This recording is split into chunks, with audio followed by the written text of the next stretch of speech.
देखिए डिफ्रैक्शन क्या होता है, उस बात को समझना है कि डिफ्रैक्शन आखिर क्या होता है जो, ठीक है। तो देखिए डिफ्रैक्शन डिफ्रैक्शन क्या होता है उसको समझने की कोशिश करते हैं, ठीक है। तो डिफ्रैक्शन एक फेनोमेना है जो सिर्फ वेव के केस में होता है। किसके केस में होता है? वेव के केस में होता है। अब यह फेनोमेना यानी यह घटना जो है किस प्रकार का है उसको समझ लीजिए, है ना। यह तो डेली लाइफ में आपके साथ यूज होता है साउंड के केस में, लेकिन लाइट के केस में डिफ्रैक्शन थोड़ा बहुत कम होता है। उसके लिए एक्सपेरिमेंटल मतलब लैब में होता है, लेकिन यहाँ पर सिंपली नहीं हो पाता है। तो डिफ्रैक्शन क्या होता है उसको समझने की कोशिश कीजिएगा। हम बता रहे हैं कि डिफ्रैक्शन क्या है और किस प्रकार से होता है। देखिए बात को समझने की कोशिश कीजिएगा, हम क्या कहना चाह रहे हैं यहाँ पर जो, है ना। तो डिफ्रैक्शन एक फेनोमेना है ना। वह वेव के केस में होता है, लेकिन कब होता है उसको समझिए। जब वेव को, यहाँ लाइट है तो लाइट का ही नाम लेंगे बार बार, अब साउंड वेव भी सब नहीं लेंगे, लाइट ही लेंगे। लाइट जो है स्ट्रेट पाथ में चलता है। कैसा चलता है? स्ट्रेट पाथ में जाता है। उस लाइट के रास्ते में, जैसे लाइट वेव जा रहा है इस प्रकार से, है ना, लाइट वेव जो है स्ट्रेट जा रहा था इस तरह से, ठीक है। और इसके रास्ते में एक ऑब्स्टेकल लगा दीजिए। क्या लगा दीजिए? Sharp obstacle. ऑब्स्टेकल मतलब रुकावट, है ना। कोई ऑब्स्टेकल लगा दीजिए जो शार्प हो, तब वेव तो यहीं आके टकराएगा। इसके बाद इधर वेव जाएगा नहीं, इधर वेव होगा नहीं। ये हम मिटा दे, मेरे पास सुविधा था इसलिए हम मिटा दिए। अब ऐसा नहीं कि आप पहले ड्रॉ करके फिर मिटाइएगा, आपको कैसे ड्रॉ करना वो आप खुद समझ लीजिए। यानी वेव इस तरह से जा रहा है ना। तो direction of propagation of wave है ये। क्या है आपका? Direction, direction of propagation, propagation of light wave है। अब ध्यान से देखिएगा, जब लाइट इधर से आ रहा था, तो इस बात को समझिए, जब लाइट इधर से आ रहा था, जब लाइट इधर से आ रहा था, तो ये है शैडो रीजन। शैडो मतलब परछाई। ये क्या है? Shadow reason. ये शैडो रीजन है। परछाई किधर बन रहा है उसकी बात हम कर रहे हैं। ये क्या है आपका? शैडो रीजन है। अब देखिए क्या होगा, बात समझिए। अब फेनोमेना, अभी तक फेनोमेना की घटना की बात किए नहीं है। जब ये शार्प ऑब्स्टेकल होगा, जब ये शार्प ऑब्स्टेकल होगा, तब क्या होता है उसको समझिए। तब ये होता है कि वेव जो है ना यहाँ पर, वह वेव शार्प इंड के अबाउट बेंड कर जाता है। यानी यह जो वेव यहाँ टकरा रहा था वो वेव ऐसे बेंड कर जाता है। कैसे कर जाता है? ये वेव यहाँ से ऐसे बेंड करने लगता है, वेव जो आ रहा है ऐसे बेंड करने लगता है। जैसे आप सिंपल सा एग्जांपल देते हैं, आप बहुत तेज से आगे दौड़ते हुए जा रहे हैं, बहुत तेजी से दौड़ते हुए जा रहे हैं, और आगे एक पोल गड़ा हुआ हो, खंभा। एक बार दौड़ते उस खंभा को पकड़ लीजिए, तो रुकिएगा नहीं, उसके चारों तरफ आप नाच जाइएगा। यह घटना तो सब लोग के साथ हुआ हो बचपन में कभी ना कभी, है ना। दौड़ रहे हैं, किसी चीज को पकड़ लिए होंगे, तो जैसे ही पकड़िएगा, आप इधर से पार कर रहे थे और इसको पकड़ लीजिएगा, तो आप इसके चारों तरफ नाच जाते हैं। तो वही लाइट वेव तेजी से निकल रहा था, ये शार्प इंड ऑब्स्टेकल पर टकराया, तो ये बेंड कर गया इस तरह से। और इस बेंडिंग के कारण शैडो रीजन में भी लाइट चला गया। शैडो रीजन में भी क्या हो गया? लाइट पहुंच गया। आए बस समझ में? शैडो रीजन में भी आपका जो है लाइट पहुंच गया है, इस बात को समझ लीजिए अच्छी तरह से, है ना। तो शैडो रीजन में जो लाइट पहुंच गया, तो इसी घटना को, इसी फिनोमेना को डिफ्रैक्शन कहते हैं। इसी फिनोमेना को क्या है? डिफ्रैक्शन कहते हैं। यानी कि शैडो का जो रीजन था, जहां डार्क होना चाहिए था, जहां परछाई होना चाहिए था, वहां भी लाइट पहुंच जाता है। इस फिनोमेना को हम लोग डिफ्रैक्शन कहते हैं। तो इसको हम सिंपल भाषा में ऐसे लिख सकते हैं, when an obstacle present, when an obstacle present in the path of light wave, then light wave bends around sharp corner या sharp end, around sharp end of obstacle and light wave reach in the shadow region, shadow region में पहुंच जाता है. This phenomena is known as diffraction. उसी को क्या कहते हैं? डिफ्रैक्शन कहते हैं. बात को समझने की कोशिश कीजिए, उसी फेनोमेना को डिफ्रैक्शन कहते हैं. अब अगर कोई प्रॉब्लम है तो बोलिए इसमें. डिफ्रैक्शन समझ में आ गया आप लोग को कि क्या होता है? अगर कोई कंफ्यूजन हो तो हमको जरूर बतलाइए. डिफ्रैक्शन का डिफिनीशन अगर एक नंबर में पूछता है तो इस फिगर के साथ ये लिखिएगा, तब आपको मिलेगा. बस सोच लीजिए डिफ्रैक्शन क्या होता है वो समझ लीजिए. डिफ्रैक्शन ऑफ लाइट वेव हम पढ़ रहे हैं. ऐसे साउंड वेव में भी डिफ्रैक्शन होता है, लेकिन लाइट वेव का डिफ्रैक्शन बहुत कम देखने को मिलता है. साउंड वेव का तो डेली देखने को मिलता है. पहले डिफ्रैक्शन क्या हुआ समझ में आ गया होगा. हम एक और एग्जांपल आपको बतलाते हैं, उस एग्जांपल को समझने की कोशिश करिएगा. देखिए, आपके घर में 3-4 रूम होगा कम से कम फ्लैट में रहने के लिए, है ना. आप क्या कीजिए, एक रूम को बंद कर दीजिए, गेट थोड़ा सटा दीजिए, थोड़ा बहुत खुला रहे कोई दिक्कत नहीं है. और अंधेरे रात में क्या कीजिए, एक रूम में लाइट जला दीजिएगा. तो क्या लाइट हर एक रूम में पहुंच जाएगा? आप खुद सोचिए, पहुंचेगा हर एक रूम में लाइट? एक साइड वाले रूम में लाइट जला दीजिए और गेट भी सटा दीजिए, तो इस रूम का लाइट दूसरे रूम या कहीं पहुंच सकता है लाइट? आप बताइए, बोलिए जल्दी से आप लोग. No sir. लेकिन साउंड वेव, अब क्या कीजिए, वही गेट जैसे लाइट के केस में लगे थे, अब उसी रूम में डेक बजा दीजिए, साउंड प्रोड्यूस कर दीजिए, तो देखिएगा साउंड जो है ना वो दूसरे रूम में भी पहुंच जाता है. यस बात सर. समझ लीजिए. तो साउंड वेव दूसरे रूम में क्यों पहुंच जाता, लाइट वेव क्यों नहीं पहुंचा, जबकि दोनों ही वेव है? इस बात पर कभी गौर नहीं किए हैं आप लोग? अब गौर कीजिए क्यों ऐसा होता है. Sound wave medium in solid liquid and air तीनों में लाइटों सब चलता है, लाइट भी सब जगह चलता है. सर अगर लाइट भी सब ऑब्स्टेकल जगह. आ जाए तो वो रुक जाता है ना. साउंड वेव में भी ऑब्स्टेकल आएगा तो कहां से पार कर जाएगा वो? ऑब्स्टेकल आएगा तो सारा वेव रुक जाएगा, कोई नहीं आगे बढ़ेगा. ठीक है. देखिए इसका रीजन क्या है वो समझ लीजिए. डिफ्रैक्शन.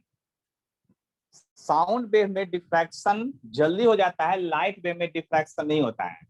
यानी आप जब गेट सटाए हैं, आप गेट देखिए, आप पिक्चर जो है ये समझ लीजिए, जैसे ही आप गेट लगा दिए तो लाइट वेव टकरा करके लौट गया, एंड पर नहीं आपका बेंड किया कि दूसरे रूम में पहुंच जाए. लेकिन साउंड वेव वहां एंड पर बेंड करके दूसरे में पहुंच जाता है.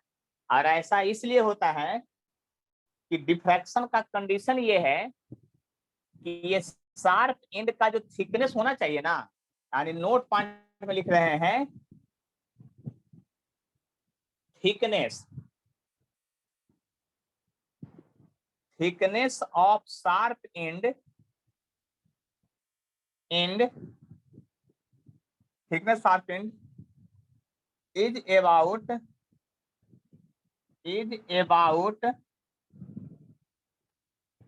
wavelength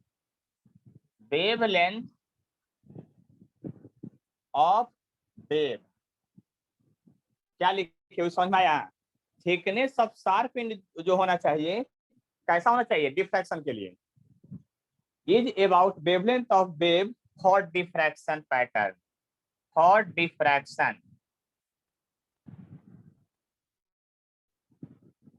मतलब कि 10-20 गुना 1000 गुना तक अगर अंतर रहेगा तो भी काम हो जाएगा, लेकिन उससे ज्यादा अंतर रहेगा तो काम नहीं होगा। तो अब आप बताइए आपका गेट का मोटाई, शार्प एंड का थिकनेस कितना रहता होगा? लगभग सेंटीमीटर में 2 सेंटीमीटर 5 सेंटीमीटर ऐसे रहता है। और लाइट का वेवलेंथ होता है एंगस्ट्रम में 10⁻⁻10 मीटर में। बताइए कितना गुना का बड़ा छोटा उसके वेवलेंथ और शार्पनेस ऑफ ऑब्स्टेकल में। बहुत ज्यादा का अंतर हो गया। और हम बोले कि अबाउट होना चाहिए, 1000 गुना तक भी काम चलेगा, अंतर डिफरेंस रहेगा तो डिफ्रैक्शन शो करने लगेगा। तो वेवलेंथ ऑफ वेव और शार्पनेस ऑफ ऑब्स्टेकल क्या होना चाहिए? लगभग अबाउट होना चाहिए। मैंने तो कहा कि 1000 गुना तक भी अंतर रहेगा तो डिफ्रैक्शन हो जाएगा, लेकिन लाइट का वेवलेंथ 10⁻⁻10 मीटर और दीवार आपके गेट की मोटाई जो है 2 सेंटीमीटर है, 3 सेंटीमीटर है।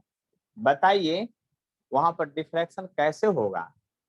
तो लाइट वेव का डिफ्रैक्शन ज्ञात करने के लिए, फिनोमेना को एग्जिस्ट करने के लिए दीवार की मोटाई होना चाहिए मिलीमीटर से भी कम, 10⁻⁻4 मीटर होना चाहिए, 10⁻⁻5 मीटर, 10⁻⁻6 मीटर होना चाहिए। तो ऐसा ऑब्स्टेकल कहां से लाइएगा? कोई एग्जांपल सोचिए, ऐसा ऑब्स्टेकल जिसकी मोटाई जो हो आपका 10⁻⁻4 10⁻⁻6 मीटर में हो, कोई ऑब्स्टेकल का बताइए। प्लास्टिक का टेंट होता है ना, प्लास्टिक टेंट उतना नहीं हो सकता है, सर वो शार्प गोल्ड नहीं है, गोल्ड वो नहीं बहुत होगा मोटा है अभी। नोटबुक का पेज। क्या? Sir gold foil. Gold file, हाँ वो हो सकता है। और आपके घर में मिलने वाला सामान में ब्लेड, जो ब्लेड होता है सेविंग ब्लेड, जो 2 रुपया में देता है, 3 रुपया में, जैसे नाखून उखून बहुत लोग काटते देखते होंगे, वो ब्लेड का एंड जो शार्पनेस होता है ना, जिसे कट जाता है फट से कोई भी चीज, उसका शार्पनेस जो होता है 10⁻⁻4 टू 10⁻⁻6 मीटर में होता है। इसलिए जब एनसीईआरटी बुक देखेंगे तो उसमें लाइट वेव को क्या किया है, ऐसे टॉर्च, बीम ऑफ लाइट, ऐसे टॉर्च जला दिया एक, ऐसे सिंपली, और उधर से लाइट आ रहा है और उसके रास्ते में क्या रख दिया? ब्लेड। अब ब्लेड रखा तो इस ब्लेड के इस पोर्शन में भी लाइट चला गया ड्यू टू डिफ्रैक्शन पैटर्न। और ये फिनोमेना आप कर सकते हैं। रात, अंधेरिया रात होना चाहिए, एकदम पूरा डार्क नाइट होना चाहिए, मतलब समझ रहे ना, जिसको हिंदी में कहते हैं अमावस्या की रात। और उस रात में छत पर चले जाइए और सिंपल टॉर्च नहीं, लेजर लाइट वाला टॉर्च रखिए और उसको दीवार पर रख के जला दीजिए, तो लाइट आपके आसपास वो कहीं नहीं दिखेगा, बहुत दूर चला जाता है। अब धीरे धीरे उस लाइट के रीजन में जहां से लाइट पार करा था वहां ब्लेड जब ले जाइएगा, धीरे धीरे ब्लेड ले जाइएगा, तो क्या होगा? ब्लेड के इस पोर्शन में भी लाइट आ जाएगा, जैसे इधर से आ रहा है आप ब्लेड लगा दिए तो इस पोर्शन में भी लाइट आ जाएगा। तो लाइट का डिफ्रैक्शन शो करने के लिए आपको शार्पनेस जो होगा लगभग 10⁻⁻4 10⁻⁻5 मीटर का होना चाहिए, तब आपका वो थोड़ा थोड़ा डिफ्रैक्शन होने लगेगा। 10⁻⁻6 हो तो और अच्छा बात है। आप लोग पता है कि गोल्ड फाइल बहुत पतला हो जाता है ना, लेकिन साउंड वेव का वेवलेंथ कितना होता है ये पता है आपको? साउंड वेव का वेवलेंथ लगभग कितना कितना होता है? सेंटीमीटर से लेकर किलोमीटर में होता है, समझ लिए साउंड वेव का वेवलेंथ। कहिए कैसे, तो अभी हम प्रूफ करके दिखा देते हैं आपको, है ना। साउंड वेव का वेवलेंथ कितना होता है उसको तो मैं तुरंत प्रूफ कर दूंगा। देखिए अभी तुरंत प्रूफ कर रहे हैं। साउंड वेव का जो वेवलेंथ होता है वो तो बहुत ही सिंपल होता है, आप समझ लीजिए। अगर किसी चीज का वेवलेंथ पूछे ना तो आप दिमाग थोड़ा लगाइए, तुरंत बन जाएगा। चाहे लाइट वेव हो चाहे साउंड वेव हो, वेवलेंथ में v equal to frequency to wavelength होता है, और v बाई फ्रीक्वेंसी होगा। स्पीड ऑफ साउंड वेव जो एयर में है, अभी एयर में, हवा में, वो 330, आप 340 ले लीजिए, कोई दिक्कत नहीं है। लेकिन फ्रीक्वेंसी क्या है आपका? 20 से 20,000 हर्ट्ज। अगर हम अभी बोल रहे होंगे तो मेरा आवाज थोड़ा मधुर है तो 10,000 से ज्यादा ही फ्रीक्वेंसी मेरा होगा, ये बात आप समझ लीजिए। मेरे कंठ का वाइब्रेशन है जो 10,000 होगा लगभग, तो 10,000 होगा या 20 लीजिए, कुछ भी लीजिए, तो इसको सेंटीमीटर है, ये मीटर में है, इसको सेंटीमीटर में बदल दीजिए और आप 10,000 फ्रीक्वेंसी ले लीजिए, तो 3 जीरो तो ऐसा ही कट गया, आप 10 से तो 3.4 सेंटीमीटर आ गया क्या आपका लगभग वेवलेंथ आ गया साउंड वेव का, और आपका दीवार का मोटाई कितना है, वही 3 सेंटीमीटर है। तो बताइए इसमें डिफ्रैक्शन ज्यादा नहीं होगा? इसीलिए दीवालों को भी कान होता है।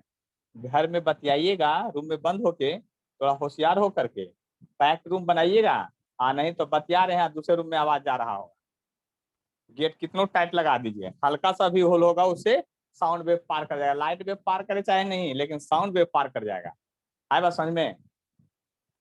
तो साउंड वेव दूसरे रूम में क्यों चला जाता है? क्योंकि डिफ्रैक्शन का जो फिनोमेना था उसके लिए। ठीक है, ठीक है। तो आप लोग लिखिए इसको एक बार, 1 मिनट रुक जाइए। तो बात समझ में आ गया डिफ्रैक्शन क्या होता है जो, लेकिन यहाँ तो लाइट वेव का डिफ्रैक्शन पढ़ना है। यानी सोचिए ये सब नया नया फिनोमेना जान के आपको कैसा लगता होगा, नया नया थ्योरी, नया नया कंसेप्ट, डिफ्रैक्शन क्या होता है। आपके लाइफ में हमेशा डेली ये सब होता है और आपको पता नहीं है कि क्या है डिफ्रैक्शन, है ना। लेकिन जो लोकोक्ति मुहावरा बनता था पहले, जरूर उन लोग को कुछ ना कुछ पता रहता होगा, नहीं तब ने कहता था दीवालों को भी कान होती है। यानी दीवाल का कान क्या होता है? डिफ्रैक्शन, मतलब इधर से वेव उधर चला जाता है, मतलब इधर से सुन के उधर भेज दिया। तो चलते हैं आगे। नहीं, अब ये तो हो गया आपका डेफिनेशन मात्र हुआ, यहाँ तो फार्मूला के साथ साथ सारा कंसेप्ट भी समझना है। तो देखिए आपके सिलेबस में जो डिफ्रैक्शन पढ़ना है एनसीईआरटी में मात्र 1 पढ़ना है, लेकिन हम 2 बताएंगे, ठीक है। लेकिन फार्मूला बाद में एक ही बताएंगे। 2 साइंटिस्ट के द्वारा अलग अलग एक्सपेरिमेंट है डिफ्रैक्शन पर, बस इतने सो है। डिफ्रैक्शन में फिर आगे क्या होता है वो समझ लीजिए थोड़ा सा, है ना। डिफ्रैक्शन पैटर्न में आगे क्या होता है, देखिए डिफ्रैक्शन पैटर्न में आगे क्या होता है उसको अगर समझने की कोशिश कीजिएगा तो थोड़ा सा फिर से हमको फिगर बनाना पड़ेगा। अब आप ऐसा दीवार बना दिए, एक शार्प दीवार है ऐसा, मतलब ये जो है ना आपका दीवार है, बस इतना समझ लीजिए, ये शार्प एंड है इसका, ठीक है। लाइट वेव इधर से जब आएगा, जरा गौर से समझिएगा, लाइट वेव जब आएगा इधर से इधर पार कर जाएगा, तो इधर तो शैडो था, इधर तो शैडो थे, लेकिन लाइट वेव जब इसमें बेंड करेगा ना, ऐसे ये बेंड कर जाएगा, तो आपको ये फिर एक ये क्या होगा, लाइट वेव का वेव फ्रंट होगा। याद कर लीजिए ये क्या होगा, लाइट वेव का वेव फ्रंट ना होगा जो बेंड करेगा, ह्यूजेंस प्रिंसिपल याद कीजिए। तो वेव फ्रंट होगा तो इसका हर एक पॉइंट एक नया सोर्स के जैसा बिहेव करेगा। फिर ये अब ये नया सोर्स जब इधर बिहेव करेगा तो इस यहाँ पर इंटेंसिटी ज्यादा होगा, लेकिन यहाँ इधर भी लाइट आएगा, फिर ये जब नया सोर्स बिहेव करेगा तो इसका लाइट तो सब जगह पहुंच जाएगा, लेकिन इंटेंसिटी ब्राइटनेस घटते चला जाएगा। इंटेंसिटी यानी कि ब्राइटनेस घटते चला जाएगा। ऐसा नहीं कि यही पॉइंट सिर्फ ब्राइट होगा, इधर का रीजन टोटल को ब्राइट करेगा। और जानते हैं यही लाइट का डिफ्रैक्शन के कारण थोड़ा भी मुंड रहता है आसमान में तो पृथ्वी पर लाइट आ जाती है। आप केवल समझते हैं कि रिफ्लेक्ट करता है, रिफ्लेक्ट भी करता है और डिफ्रैक्शन भी होता है, क्योंकि वहां बहुत सारे पार्टिकल हैं, बहुत सारे जो है आपका। दूसरी बात, हमारा एनवायरनमेंट में डिफ्रैक्शन भी होते रहता है। आप बताइए कि सूर्य भगवान चले जाते हैं, उसके बाद वो आसमान में लाइट रहता है बहुत देर तक, तब रात होता है जाके। तो इन सभी फिनोमेना में इसका भी योगदान है, मतलब एक फिनोमेना उसके साथ नहीं होते रहता, बहुत सारा फिनोमेना है, ठीक है। अब आपका कोई गैसियस पार्टिकल है उससे भी लाइट टकराएगा तो डिफ्रैक्शन शो करने लगेगा। अब ऑब्स्टेकल का काम वो भी कर सकता है आपका लाइट के लिए, क्योंकि ऑक्सीजन जो है मोलिक्यूल जो है इसके लाइट के केस में बहुत हैवी है, बहुत भारी है, वो ऑब्स्टेकल का काम कर जाएगा। तो डिफ्रैक्शन में आप समझ चुके हैं कि डिफ्रैक्शन जब लाइट बेंड करेगा तो एक नया सोर्स का वेव फ्रंट वो भी काम करेगा, और उसके कारण भी क्या होगा आपका यहाँ पर लाइट शैडो रीजन में भी चला जाएगा, लेकिन डिफरेंट पोजीशन पर डिफरेंट होगा। उसकी इंटेंसिटी। तो यहाँ पर दो साइंटिस्ट एक्सपेरिमेंट किए हैं। कितना साइंटिस्ट एक्सपेरिमेंट किए हैं? दो साइंटिस्ट, वो दोनों का हम लोग को डिफ्रैक्शन पढ़ना है। एक फ्रेस्नेल है साहब हैं, एक फ्रॉनहोफर साहब है। तो डिफ्रैक्शन जो है वह भी सुपरपोजिशन ऑफ वेव है। डिफ्रैक्शन भी सुपरपोजिशन ऑफ वेव है। याद कर लीजिए, जैसे इंटेंसिटी में था हम लोग पढ़ रहे थे, इंटरफेरेंस में, ये भी सुपरपोजिशन ऑफ वेव है। लेकिन डिफ्रैक्शन में क्या होता है कि एक ही वेव फ्रंट का दो जगह से पॉइंट लिया जाता है। लेकिन इंटेंसिटी वाले में वहां जो बायडेसी पड़े थे, दो कोहेरेंट सोर्स था। यहां भी देखते हैं, आगे डेरिवेशन भी करेंगे यहाँ पर, लेकिन पहले थोड़ा सा और देख लेते हैं थ्योरी, है ना। डिफ्रैक्शन जो है आपका दो तरह का, एक है फ्रेस्नेल, एक फ्रॉनहोफर। फ्रेस्नेल डिफ्रैक्शन, एक फ्रॉनहोफर।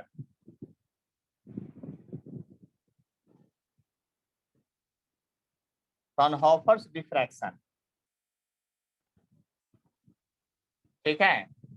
इन दोनों का एक्सपेरिमेंट है जो दोनों अलग अलग चीजों के लिए था, इसलिए दो साइंटिस्ट का नाम है ये, फ्रेस्नेल और फ्रॉनहोफर डिफ्रैक्शन। फ्रेस्नेल डिफ्रैक्शन में क्या होता है, इन्होंने किस तरह से डिफ्रैक्शन शो किया और इसने क्या किया। तो फ्रेस्नेल डिफ्रैक्शन में क्या होता है, अब स्पेकल और सोर्स के बीच में फाइनाइट डिस्टेंस होता है, यानी distance between source and obstacle finite. Finite मतलब निश्चित दूरी होता है, इनफाइनाइट नहीं होता है, फाइनाइट होता है। और इसमें होना चाहिए distance between source and obstacle is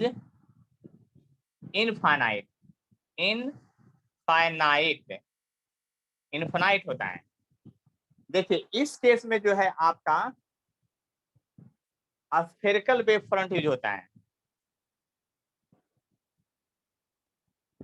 spherical wave front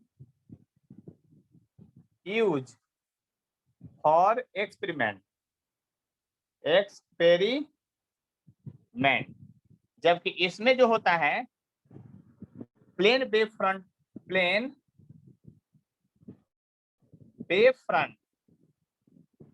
use for experiment. याद कर लिए, बात को समझिए अच्छी तरह से। अगला पॉइंट देख लिए, ध्यान से समझिए मेरी बात को। अगला पॉइंट क्या होता है उसको समझ लीजिए अच्छी तरह से, बात को समझने की कोशिश कीजिए, हम क्या कहना चाह रहे हैं, देख लिए ध्यान से।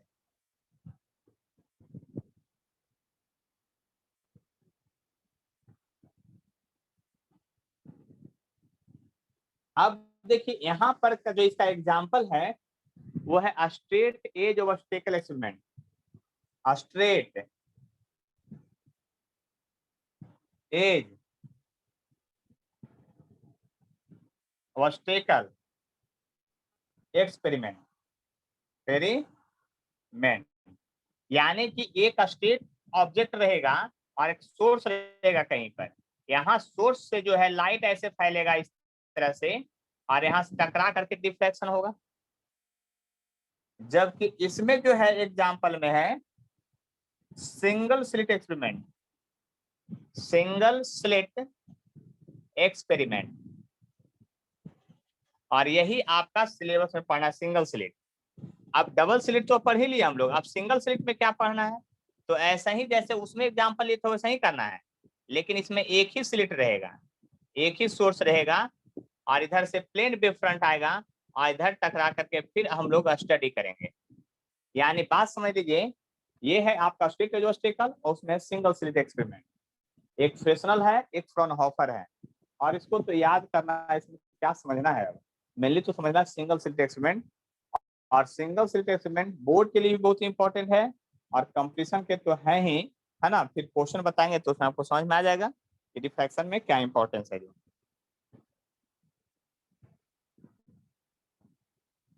देखिए इसके बाद हेडिंग हम लोग बनाएंगे सिंगल स्लिट एक्सपेरिमेंट। क्या बनाएंगे हेडिंग?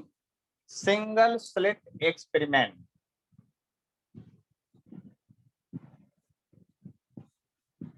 सिंगल स्लिट एक्सपेरिमेंट याद कर लीजिए। सिंगल स्लिट एक्सपेरिमेंट है जो किसका एग्जांपल है? डिफ्रैक्शन का एग्जांपल है। डबल स्लिट एक्सपेरिमेंट किसका एग्जांपल है? तो इंटरफेरेंस का एग्जांपल है। किसका एग्जांपल है? इंटरफेरेंस का एग्जांपल है। इस बात को समझ लीजिए अच्छी तरह से।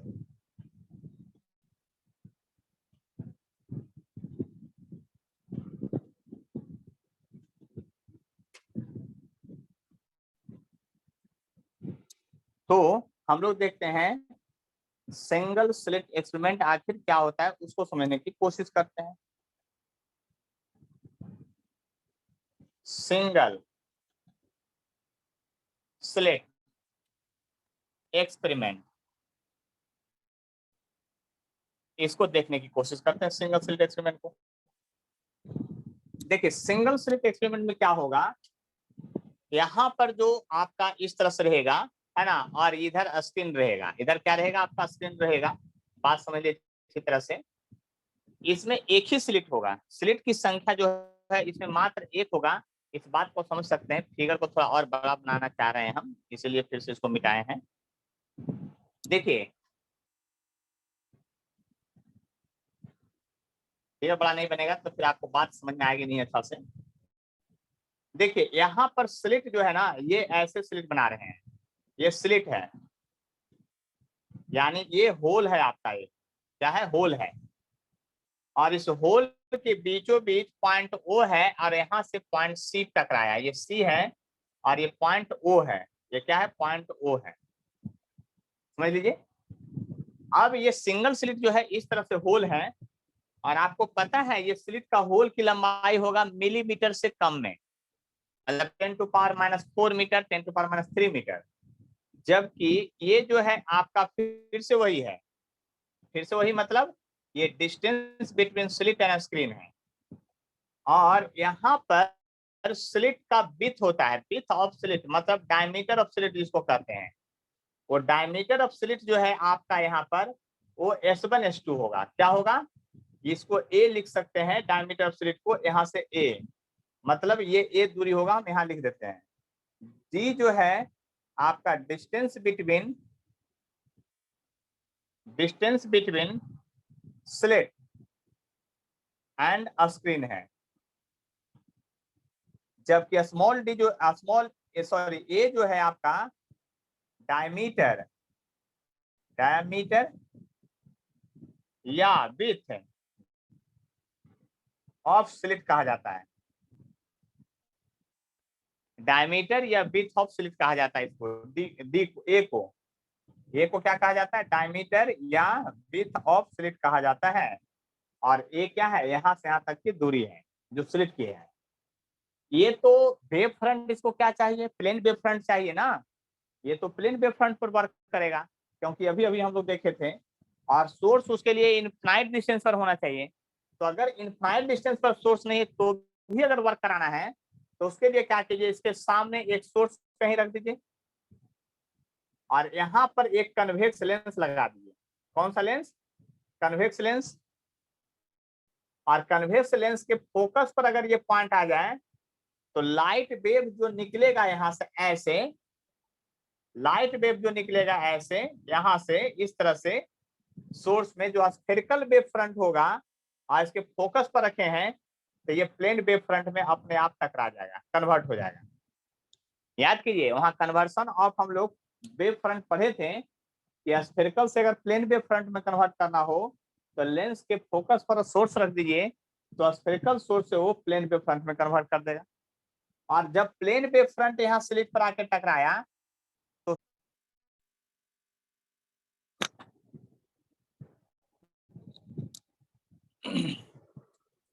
देखिए यहाँ पर हम ये बता रहे हैं कि ये आपका जो है स्फेरिकल वेव फ्रंट है वो प्लेन वेव फ्रंट में कैसे बदल दिए, और प्लेन वेव फ्रंट का यूज होगा। तो ये प्लेन वेव फ्रंट जब टकराएगा तो देखिए ऐसे टकराएगा, ये आपका पीछे से टकराएगा, लेकिन टकराएगा तो स्लिट जो होता है सतही से आपका क्या होता है, सर्किल के जैसा होता है। तो अब आप ये सर्किल के जैसा है तो एक पॉइंट ऊपर लीजिए, एक पॉइंट नीचे लीजिए, डायमेट्रिकली अपोजिट ले लीजिए पॉइंट, और उस पॉइंट को मान लीजिए कि यह पॉइंट जो है ए है और ये पॉइंट जो है आपका बी है मान लीजिए। अब क्या कीजिए, डायमेट्रिकली अपोजिट जो पॉइंट है उससे एक वेव लेके ले जाइए और दूसरे पॉइंट से भी एक वेव लेके जाइए और सुपर इम्पोज करवाइए। यानी कि यहां से भी एक वेव लेके जाना है यहाँ पर और यहाँ से भी एक वेव लेके जाना है यहाँ पर, और ये पी पॉइंट हो गया फिर से, और ये सी पॉइंट सेंट्रल पॉइंट था, ये भी फिर से बाई इसको मान लीजिए आप, फिर से इसको क्या कर लीजिए बाई मान लीजिए आप। देखिए अलग कलर से यहाँ पे दिखाए हैं इसीलिए आपका। अब जरा गौर से देखिएगा ध्यान से, ये सेंट्रल पॉइंट वो है ना, और यहाँ पर फिर से आप ये बात याद कर लीजिए कि ए जो है बहुत ही छोटा है डी से। ये मीटर में होगा, ये मिलीमीटर में होगा, 10⁻⁴ यानी 10,000 गुना के आसपास छोटा है ये। तो लगभग हम फिगर बनाने में तो क्या किए हैं, इसकी लंबाई और इसकी लंबाई दुगुना के अंतर रखे हैं, क्यों, आपको क्लियर दिखने के लिए। अगर ये सट जाएगा तो ये पॉइंट जो रेड यहाँ से पार किया लगभग यहीं से पार करेगा, तो 1.20 से मैं पार करवाता हूँ यहाँ से ऐसे डॉटेड लाइन।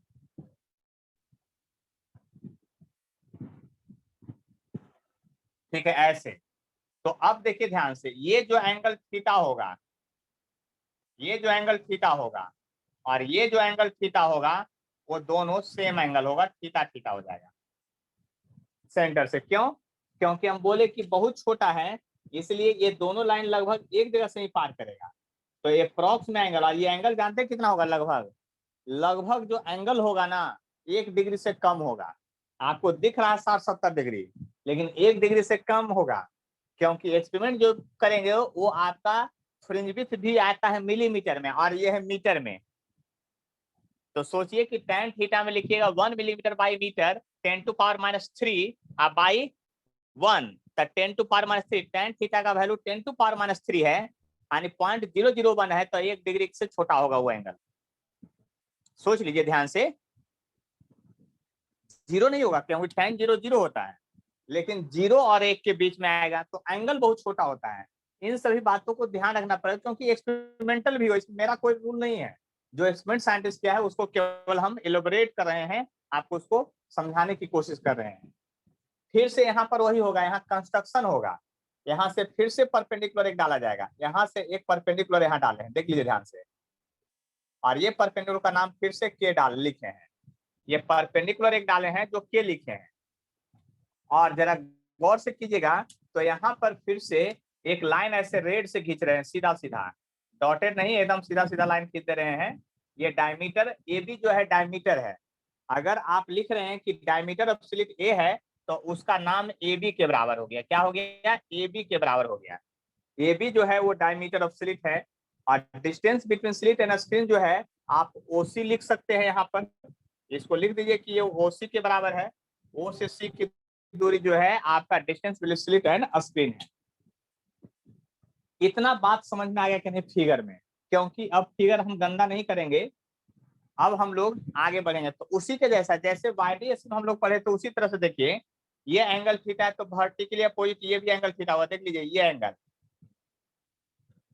और इस ट्रायंगल में जब आइएगा, इस ट्रायंगल में तो ये भी एंगल आपका 90 में थीटा, तो ये जो एंगल यहाँ दिख रहा है ना, ये एंगल, ये वाला एंगल, वो भी आपका थीटा बन जाएगा। क्या बन जाएगा, थीटा बन जाएगा। देख लीजिए ध्यान से, एंगल सारा देख लीजिए ध्यान से, हम क्या कहना चाह रहे हैं, ये भी एंगल आपका थीटा बन जाएगा। देख लीजिए गौर से समझ लीजिए अच्छी तरह से, है ना, वो भी एंगल क्या होगा, आपका थीटा बन जाएगा। बात को समझ लीजिए अच्छी तरह से, क्या होगा, एंगल आपका थीटा बन जाएगा। तो यहाँ से फिर वही वाला कंसेप्ट लगाना है। वही वाला कंसेप्ट का मतलब क्या हम बोल रहे हैं जो समझिए, वही वाला कंसेप्ट का मतलब ये बोल रहे हैं कि जो हम लोग वाईडीएससी में काम किए वही करना पड़ेगा। हमको पाथ डिफरेंस निकालना है एक्चुअली, है ना। तो सबसे पहले हम एक ट्रायंगल में चलेंगे। इन ट्रायंगल ए बी के में, इन ट्रायंगल ए बी के में चलिएगा तो tan थीटा, sin थीटा और थीटा तीनों बराबर होगा और होगा बी के बाई ए बी। क्या होगा? बी के बाई ए बी, यानी कि बी के बाई ए। इसलिए बी के इक्वल टू होगा ए साइन थीटा, ए tan थीटा या ए थीटा हो जाएगा। देख लीजिए ध्यान से, इस ट्रायंगल में चले हैं तब इस ट्रायंगल में देख लीजिए, ट्रायंगल की बात को समझ लीजिए अच्छी तरह से हम क्या कहना चाह रहे हैं। अब आपको हमको पाथ डिफरेंस निकालना है। पाथ डिफरेंस निकालना है कि वेव यहां से यहां पर पहुंचा और यहां से यहां पर पहुंचा, तो पाथ डिफरेंस क्या है। तो देखिए ध्यान से समझिएगा मेरी बात को, यहां पर क्या है path difference. Path difference, path difference when wave reach at point P from point A and B, from point A and point B, तो पाथ डिफरेंस को x से डिनोट करेंगे, तो वह पाथ डिफरेंस का जो वैल्यू आएगा वो बीपी माइनस एपी होगा। बीपी माइनस एपी होगा, इस बात को समझ लीजिए। फिर क्या होगा? बीपी में से एपी को घटा देंगे और बीपी जो है बीके प्लस क्या होगा? एपी होगा। क्या होगा? BK plus KP minus AP होगा। देख लीजिए ध्यान से, ये आ जाएगा बी के प्लस केपी माइनस एपी होगा। इस बात को समझ लीजिए अच्छी तरह से। और कंस्ट्रक्शन जो किए थे उस कंस्ट्रक्शन के अनुसार, जो परपेंडिकुलर ड्रॉ किए थे उसके अनुसार, जो ड्रॉ किए थे परपेंडिकुलर यहाँ से, है ना, तो उस परपेंडिकुलर के अनुसार क्या होगा आपका? एपी जो होगा केपी के बराबर होगा। एपी जो होगा, मतलब इस लाइन को यहाँ पर लिख देते हैं, है ना, ऐसे करके थोड़ा अच्छा से लिख देते हैं। हेयर क्या था आपका? Here D is very very greater than A. So ये जब बहुत बड़ा है, डी जो है बहुत बड़ा है एपी से, तो जब परपेंडिकुलर डालिएगा तो यह लाइन और यह लाइन बराबर हो जाता है। पिछले में भी हम समझाए हुए सेम चीज, है ना, एक्सपेरिमेंट में। तो यहाँ एपी इक्वल टू क्या हो जाएगा आपका? केपी हो जाएगा। एपी इक्वल टू क्या हो जाएगा आपका? केपी हो जाएगा। क्यों हो जाएगा? क्योंकि बहुत छोटा है। तो जब ये दोनों बहुत छोटा है और परपेंडिकुलर डाल दीजिएगा तो ये लगभग आपका ये भी 90 डिग्री और लगभग ये भी 90 डिग्री, क्योंकि एंगल ये भी छोटा होता है। तो आइसोस्केलस ट्रायंगल के जैसा बिहेव करता है, इसलिए ये साइड और ये साइड इक्वल हो जाता है। और यहाँ एपी इक्वल टू जब केपी है तो ये दोनों कैंसिल हो जाएगा। इसलिए पाथ डिफरेंस एक्स जो आएगा वो बीपी के बराबर, सॉरी बीके के बराबर आ जाएगा। और बीके जो है आपका ए साइन थीटा है, ए थीटा है या ए टेन थीटा है। तो डेट लिख सकते हैं पाथ डिफरेंस जो आया यहाँ पर फिर से वही आ गया। पाथ डिफरेंस जो यहाँ आया एक्स बराबर, वो फिर से वही आ गया, ए टेन थीटा या ए साइन थीटा या ए थीटा, तीनों आ गया। मतलब कि पाथ डिफरेंस यहाँ भी वही आया। बात समझ लीजिए अच्छी तरह से, यहाँ भी पाथ डिफरेंस आपका वही आया। इस बात को समझ लीजिए अच्छी तरह से। अब जरा गौर करते हैं, इन ट्रायंगल ओ पी और सी में चलते हैं। In triangle O P C में चलते हैं और tan थीटा बराबर लिखेंगे, तब क्या होगा? tan थीटा या साइन थीटा बराबर जो भी लिखिएगा आप, वो क्या होगा? परपेंडिकुलर बाई बेस, यानी पीसी बाई ओसी। देख लीजिए ओसी, और पीसी जो है बाई है और ओसी जो है डी है। देख लीजिए यहाँ से, ये बात भी समझ लीजिए अच्छी तरह से। अगर कोई कंफ्यूजन है आप लोग को तो हमसे इसमें पूछ लीजिए, क्योंकि अगर YDSC आप याद करके रखे होंगे तो आपको लग रहा हो कि दोनों सब कुछ सेम ही है लगभग डेरिवेशन में, क्योंकि इसके बाद अब डेरिवेशन में अलग फिनोमेना है इस डिफ्रैक्शन में। देख लीजिए, ज्योमेट्री में अगर कहीं गड़बड़ हो तो हमको बतलाइए, क्वेश्चन राइज कीजिए, हम आपको बताने के लिए तैयार हैं। बात समझ लीजिए, क्या कीजिए, क्वेश्चन राइज कीजिए। चलिए कोई पूछे क्वेश्चन, कोई नहीं पूछ रहे हैं, बोलिए।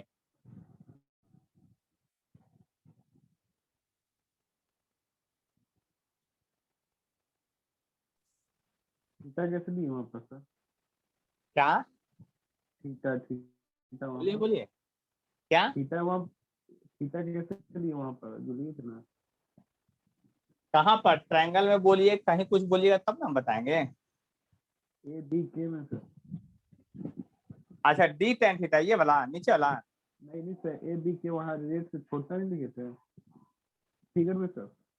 देखिए फिगर में थीटा कहाँ कहाँ है वो समझ लीजिए, ये भी थीटा है, ये भी और एबीसी में ये भी थीटा।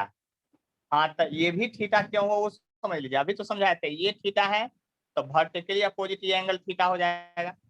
और अगर इस ट्रायंगल में चलते हैं आप तो यहाँ 90 डिग्री है तो ये 90 माइनस थीटा हो जाएगा, ये 90 माइनस थीटा हो जाएगा। अब फिर इस ट्रायंगल में जब परपेंडिकुलर डाल दिए हैं तो ये तो 90 हो गया, ये 90 माइनस थीटा, तो इसलिए ये वाला एंगल थीटा हो गया। देख लीजिए ज्यादा गड़बड़ नहीं है, गड़बड़ तो अब होगा, समझ गए ना, अब बहुत बड़ा गड़बड़ होने वाला है यहाँ पर, बहुत ज्यादा ही गड़बड़। कहिए कैसे गड़बड़ होगा सर, क्योंकि यहाँ एक्सपेरिमेंट में ना अब याद करने वाला चीज है, जो साइंटिस्ट एक्सपेरिमेंट किया है उस बात को लर्न करना पड़ेगा, और एनसीईआरटी में वही पॉइंट लिखा हुआ है, वही पॉइंट हम अब बताने वाले हैं। क्योंकि इसके बाद प्रोसेस नहीं है, जो एक्सपेरिमेंट का प्रीव्यू आया है, मतलब वो एक्सपेरिमेंट करने के बाद जो फिनोमेना आया है उसको वो एक्सप्रेशन किया है। तो यहाँ पर ध्यान से समझ लेते हैं बात को, आखिर क्या कहना हम चाह रहे हैं। जो इसको पहले अब मिटाते हैं इधर से, है ना, सारा टर्म, क्योंकि इसकी अब जरूरत नहीं है, हमें तो सब याद ही है, और आपको भी अब समझ में आ गया होगा कि कैसे लिखना है।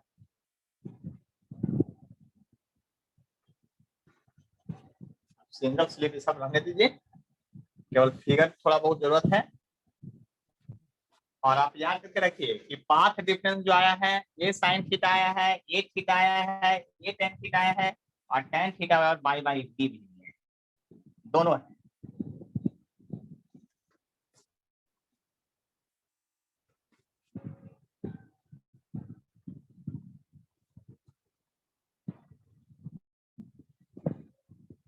देखिए अब जरा गौर से समझने की अगर कोशिश कीजिएगा आप, तो एक बात मैं समझाने की कोशिश कर रहा हूं यहाँ पर, वो बात क्या है उसको समझिए, है ना।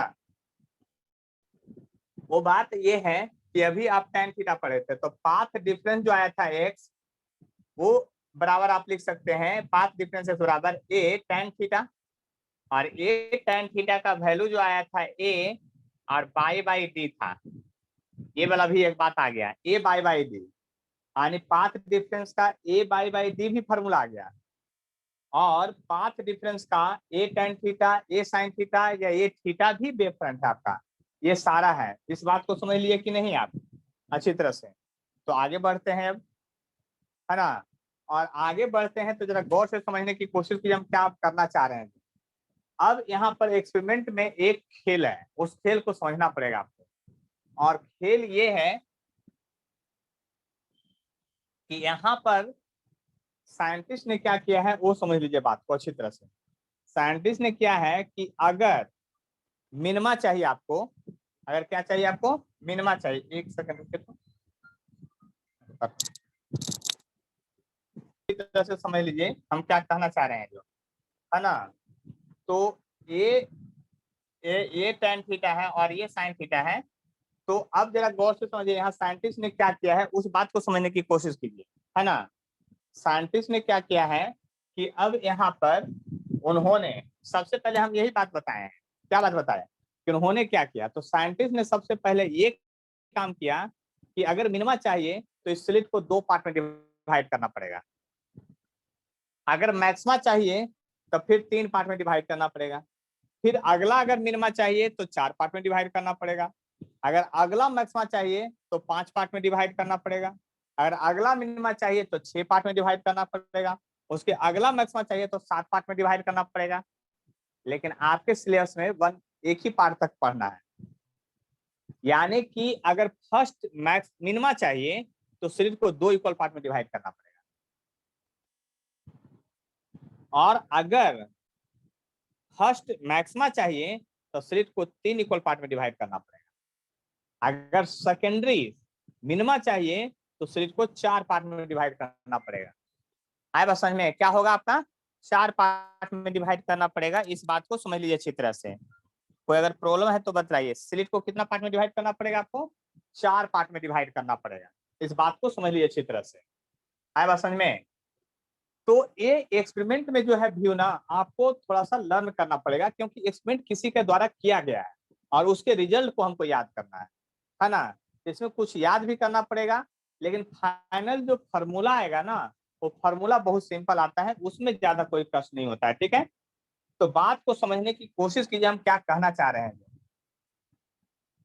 तो यहाँ पर जो है x बराबर a tan थीटा है या a बाई डी आ गया था, तो हमको सिर्फ सिलेबस में पढ़ना फॉर फर्स्ट मिनिमा के लिए।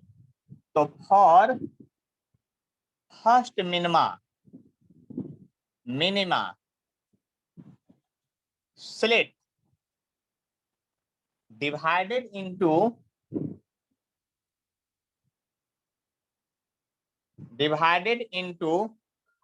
2 इक्वल पार्ट। कितना equal part? 2 equal part.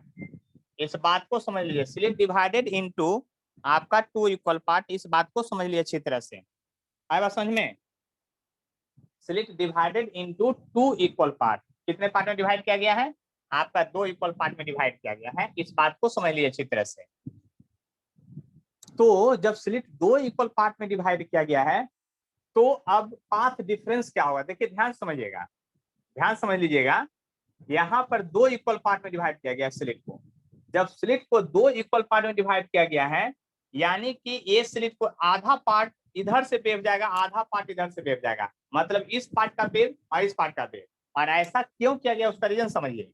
Wave जब इस तरह से चलता है तो 2 इक्वल पार्ट में डिवाइड किया गया, तो अपर हाफ के चलते जो वेव होगा और लोअर हाफ के चलते जो वेव होगा अपोजिट इन फेज होगा, और दोनों जब सुपर इम्पोज करेगा तब मिनिमा का फॉर्मेशन करेगा। वही बात यहाँ समझना है, ठीक है। वही बात आपका क्या करना है, आपको समझना है। इस बात को समझ लीजिए अच्छी तरह से हम क्या कहना चाह रहे हैं। जो आए बात समझ में? तो यहाँ पर divide into the wave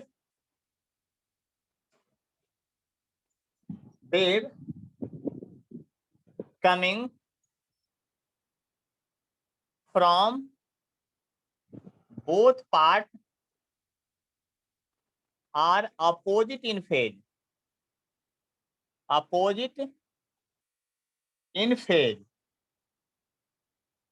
so minima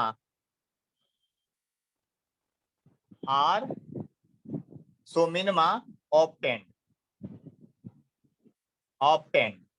तो क्या बनेगा? आपको मिनिमा बनेगा।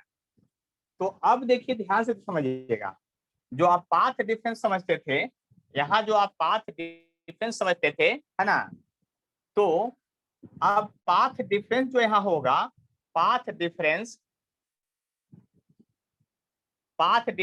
x बराबर जो a tan थीटा था, ये साइन थीटा था, वो a/2 साइन थीटा हो जाएगा, या a/2 tan थीटा हो जाएगा, या 8/2 थीटा हो जाएगा, क्योंकि स्लिट को 2 इक्वल पार्ट में डिवाइड कर दिया। 2 इक्वल पार्ट में डिवाइड किए तो इसका लंबाई था a, और 2 इक्वल पार्ट में तो इधर का अलग सोर्स, इधर का अलग सोर्स का बिहेवियर शो किया, इसलिए a/2। और जब 3 पार्ट में करेंगे तो a/3 लेंगे, 4 पार्ट में करेंगे तो a/4 लेंगे, 5 पार्ट में करेंगे तो a/5 लेंगे।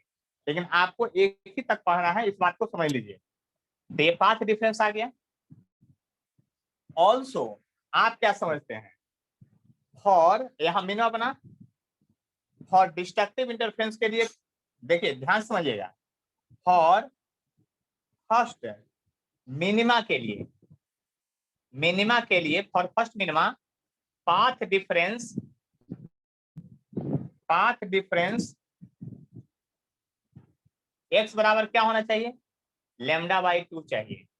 देखिए मिनिमा के लिए λ/2 चाहिए, पहला मिनिमा के लिए। मैक्सिमा के लिए 0 चाहिए, लैम्डा चाहिए, 2 लैम्डा चाहिए, 3 लैम्डा चाहिए, 4 लैम्डा चाहिए। मिनिमा के लिए λ/2 चाहिए, 3 λ/2 चाहिए, 5 λ/2 चाहिए। तो आपको फर्स्ट मिनिमा है, इसलिए फर्स्ट मिनिमा का बात हम वहीं से करेंगे। अब यहां से दोनों को आप मिला दीजिए, तो आप क्या लिख सकते हैं, a/2 tan theta equal to λ/2। तो आपका tan थीटा इक्वल टू क्या आ गया, आप खुद सोच लीजिए। tan थीटा बराबर आ गया आपका, ये 2 कट गया, λ/a आ गया, या यही sin थीटा बराबर भी आ जाएगा। ऑल्सो लिख सकते हैं sin थीटा या tan theta equal to λ/a आएगा। किस केस में, और फर्स्ट मिनिमा के केस में। इस बात को ध्यान से समझ लीजिए। कोई प्रॉब्लम है तो बतलाइए, और देख लीजिए 1 मिनट, तो बात समझ में आ गया होगा हम क्या कहना चाह रहे हैं। यानी कि यहाँ पर फॉर फर्स्ट मिनिमा के लिए वैल्यू याद कर लीजिए, फॉर फर्स्ट मिनिमा के लिए साइन थीटा होगा या थीटा होगा या tan थीटा जो होगा आपका क्या होगा, सब सेम ही होगा। किन्हीं को कुछ पूछना है तब बोलिए, क्योंकि अब इधर मिटाएंगे। देख लीजिए, ज्यादा कुछ नहीं, ये आपको लर्न करना पड़ेगा बोर्ड के लिए, कंपटीशन के लिए सब नहीं है। कंपटीशन के लिए क्या है वो हम तुरंत बतला रहे हैं अभी, अब बोर्ड वाला कंसेप्ट खत्म हो रहा है। बोर्ड में इसी तरह से लिखना पड़ेगा, और बोर्ड में आएगा तो आपको जरूर लिखना पड़ेगा लैंग्वेज, नहीं तो फिर याद करके नहीं जाइए तो वहाँ कोई दिमाग काम नहीं करेगा आपका, ये लर्न करना पड़ेगा आपको यहाँ पर। तो हमको तो आ गया tan थीटा बराबर इतना, है ना। ऑल्सो आप क्या समझते हैं, तो ऑल्सो आप समझते हैं यहाँ पर tan थीटा बराबर जो था यहाँ पर याद कर लीजिए, और ये y/d था, tan थीटा उधर निकाल चुके थे y/d। अब यहाँ पर tan थीटा बराबर क्या आ गया था, a/λ आ गया था, दैट इज लिख सकते हैं y/d इक्वल टू a/λ आ गया था, λ/a आया था, λ/a आया था नहीं। तो λ/a जब आ गया है तो अब यहां से क्या कीजिएगा, पोजीशन निकालिए, position of first minima. First minima का पोजीशन कहाँ है, तो position of first minima y बराबर जो आ गया आपका λ/d/a आ गया। पोजीशन ऑफ फर्स्ट मिनिमा कहाँ पर आया, तो सेंटर से इधर और इधर आया। तो हम फिर से फिगर बनाते हैं, टेंशन मत लीजिए। देखिए पोजीशन ऑफ फर्स्ट में, जैसे ये स्लिट है, ऐसा एक स्लिट है, इसके सेंट्रल पॉइंट से जब यहाँ चले गए हम ऐसे, तो सेंट्रल पॉइंट सी है, आईओ था। तो फर्स्ट मिनिमा का जो पोजीशन है, यहाँ से अगर देखेंगे तो फर्स्ट मिनिमा का जो पोजीशन है एक यहाँ आया, ये फर्स्ट मिनिमा हुआ। क्या हुआ, फर्स्ट मिनिमा, और ये भी पोजीशन हुआ फर्स्ट मिनिमा का, फर्स्ट मिनिमा का पोजीशन होगा मिनिमा, और फर्स्ट मिनिमा का जो पोजीशन है λ/d/a है। इसका मतलब यहाँ से जो दूरी है, यहाँ से ये दूरी है, ये डिस्टेंस जो है λ/d/a है, और यहाँ से ये दूरी जो है ये भी λ/d/a। और यहाँ पर इंटेंसिटी का जो ग्राफ होगा ना वो ऐसा होगा आपका, देख लीजिए ध्यान से, ऐसा होगा। फर्स्ट मिनिमा तक पढ़ना है तो यहाँ पर तो मैक्सिमम सेंटर पर मैक्सिमम है, मिनिमा यहाँ पर है, तो फर्स्ट मिनिमा ऐसे बना बस यहीं तक। तो फ्रिंज भी इसको सेंट्रल मैक्सिमा कहते हैं, तो fringe width of central maxima क्या हो गया, बीटा बराबर, आप बताइए यहाँ से यहाँ तक की दूरी, तो ये हो गया 2 λ/d/a। याद करिए यही फार्मूला, ये सिर्फ फार्मूला 2 बार नीट में पूछ चुका है, क्या सिर्फ फार्मूले दे देता है कि फ्रिंज विथ, मतलब सिंगल स्लिट में फ्रिंज विथ का फार्मूला क्या है, आप फार्मूला देगा λ/d/a, 2 लैम्डा डी बाई ए, मतलब कि दोनों मिक्स हो जाता है। तो एकदम दिमाग में परफेक्टली सेट कर लीजिए कि सेंट्रल फ्रिंज विड्थ ऑफ जो होता है सिंगल स्लिट में, वो लैम्डा डी बाई ए जो वाईडीएस में पढ़े हैं उसका दुगुना है। याद कर लीजिए हर हाल में 2 लैम्डा डी बाई ए होगा, 2 लैम्डा डी बाई ए होगा। इस बात को ध्यान से लर्न करना पड़ेगा आपको, और यहीं तक आपको इसमें पढ़ना है। यहाँ पर एंगुलर फ्रिंज विड्थ वगैरह नहीं पढ़ना है, यहाँ सिर्फ ये फ्रिंज विड्थ पढ़ना है, क्योंकि इसके बाद आगे जो होता है ना फ्रिंज इसका घटते चला जाता है, तो अलग कंडीशन वो पढ़ना है। यहीं तक आपका एक्सपेरिमेंट है और उसका फाइनल फार्मूला ये है, देख लीजिए ध्यान से, देख लीजिए। अगर कोई प्रॉब्लम हो तो हमको बताइए, बात को समझ लीजिए और देख लीजिए आप पॉइंट को।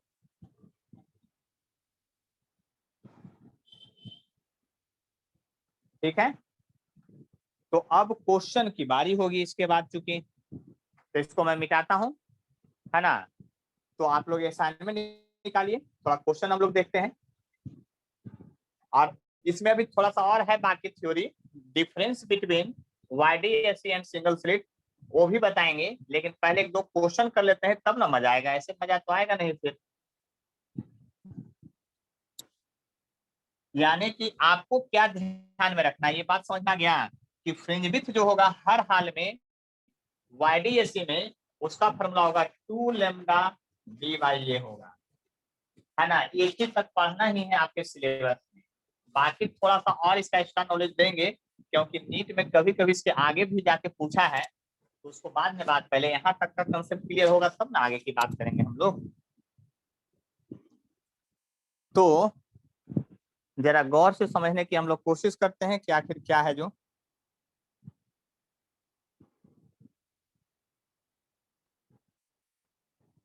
चलिए देखिए वाईडीएससी का क्वेश्चन जो है इसमें अलग से दिया हुआ था। इंटरफेरेंस एंड वाईडीएससी के बाद डिफ्रैक्शन का क्वेश्चन दिया हुआ होगा, आप गौर से देखिए, है ना। पोलराइजेशन और डिफ्रैक्शन एक हेडिंग बनाया गया था, क्या पोलराइजेशन और डिफ्रैक्शन एक हेडिंग बनाया गया था।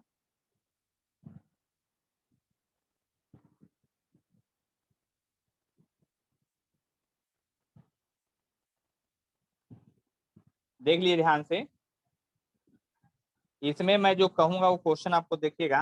पहले क्वेश्चन देख लेते हैं कौन आपको बनाना है जो।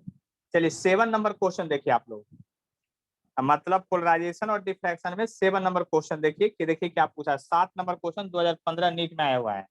7 नंबर क्वेश्चन देखिए आप लोग, एक बार पढ़िए तब ना मजा आएगा। क्वेश्चन तो एक बार पढ़ लीजिए।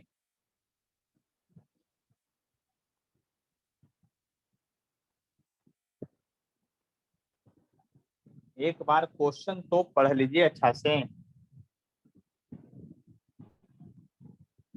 सर हाँ बोलिए। सर एक क्वेश्चन पूछना था। बोलिए। सर आप वेव में बताए थे ना कि फ्लो ऑफ मोमेंटम भी ट्रांसफर होता है।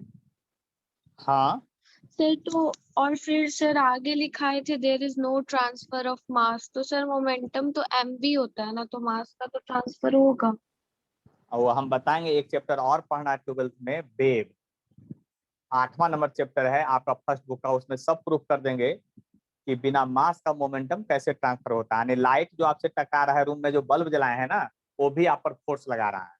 हाँ भले वो फोर्स आपको बहुत कम महसूस होता है या महसूस हम लोग को नहीं होता है, लेकिन मोमेंट बिना मास का भी मोमेंटम ट्रांसफर होता है। यही तो आइंस्टीन ने बताया था सबसे पहले, है ना।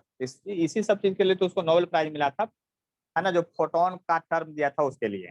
ठीक है, उसमें मैं प्रूफ करूंगा कि बिना मास का, वहां होता है एनर्जी बाई वेवलेंथ जो होता है मोमेंटम का फॉर्मूला होता है, E बराबर एससी बाई लैम्डा पढ़े हैं ना, तो वहां पर एक फॉर्मूला आएगा कि मोमेंटम इक्वल टू होता है एनर्जी बाई वेवलेंथ, यानी energy of photon, energy of wave, और बाई वेवलेंथ मोमेंटम कहलाता है। देखिए वेव हम लोग को 3-4 जगह पढ़ना है। एक साउंड वेव में पढ़ना है ना। 12th में लाइट वेव पढ़ना है, फिर इलेक्ट्रोमैग्नेटिक वेव भी अलग से पढ़ना है आपको। आए बात समझ में? याद रखिएगा, अगले क्लास में डिस्कशन करेंगे, है ना। अभी क्लास ऐसे भी ज्यादा देर नहीं चल पाएगा, 2-3 मिनट बाकी है, तो अब अगले क्लास में सारा क्वेश्चन का डिस्कशन कर देंगे। आज जो बचा हुआ थ्योरी वो भी बता देंगे शुरुआत में, ठीक है, और क्वेश्चन भी डिस्कशन हो जाएगा। तो डिफ्रैक्शन खत्म होगा तो फिर पोलराइजेशन बचा हुआ रहेगा।